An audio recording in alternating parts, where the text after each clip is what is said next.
Dear student, I am जुनेदा खातून। आज हम आपको गज़ल पढ़ाने वाले हैं मिर्ज़ा मोहम्मद रफ़ी सौदा की जो हालात ज़िंदगी है वो हमने PDF में डाल दी थी। देख लीजिएगा, लिख लीजिएगा और उसे तैयार कीजिएगा, ठीक है। पहली गज़ल आपकी है।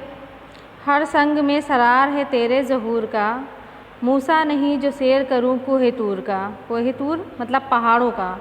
तो देखिए मतलब इसका क्या है, तशरीह में लिखिएगा।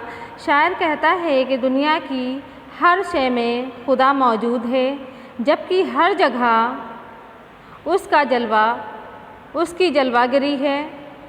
तो मैं खुदा से मिलने हज़रत मूसा अलैहिस्सलाम की तरह कोहे तूर पर क्यों जाऊं? क्योंकि जो हज़रत मूसा अलैहिस्सलाम है वो खुदा से मिलने के लिए, उनसे मुलाकात के लिए, उनको देखने के लिए वो कोहे तूर पर गए थे।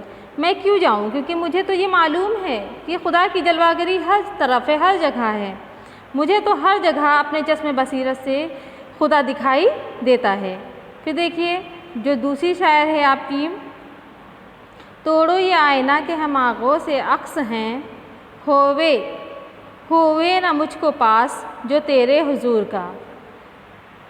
तो देखिए तशरीह, शायर कहता है कि यहाँ पर आशिक रश्क में जल रहा है। वो चाहता है कि उसका महबूब सिर्फ उसका रहे, अपने साया का भी वजूद उसको गवारा नहीं है।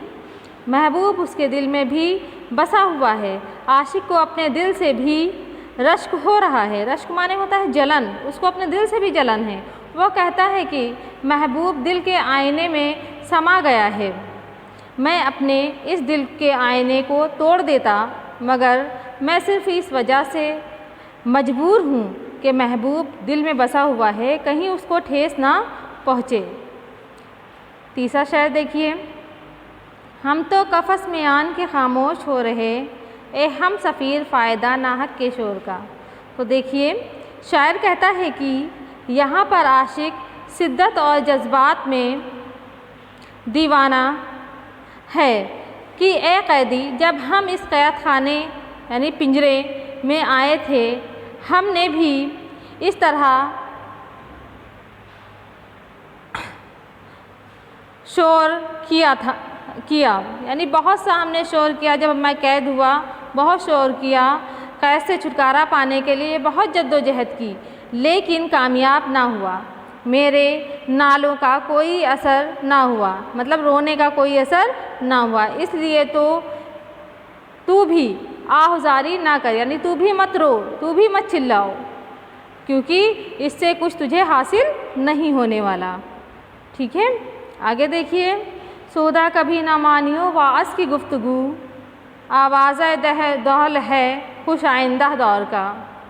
सौदा जी कहते हैं कि ए सौदा, वास साहब जो नसीहत फरमा रहे हैं उनकी बातों में ना आना, उनकी बातों से दूर ही रहना, क्योंकि दूर की बातों से मज़ा आता है और करीब से इतनी ही बुरी लगती हैं जितनी कि ढोल की आवाज़, ठीक है। आज आपका ये फर्स्ट शायर है और कंप्लीट हो गया है। आगे हम दूसरा यही सौदा जी का शायर देंगे।